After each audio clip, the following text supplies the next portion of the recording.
Flip the switch. Electricity should arrive instantly. So, why is your capacitor this dramatically slow? Close the switch and you'd think it charges up at once. It doesn't. It fills up gradually. Picture the capacitor as an empty bucket and the resistor as a narrow pipe.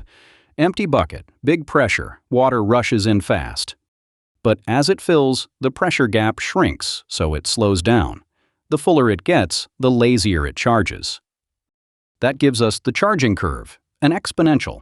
V of t equals V times 1 minus e to the minus t over RC. That RC is the time constant, tau. It sets the pace. After 1 tau, you're 63% charged. After 5 tau, basically full. Swap in an inductor, and you get the mirror image. It resists sudden current change, so the current ramps up slowly instead. Same shape, now tau equals L over R.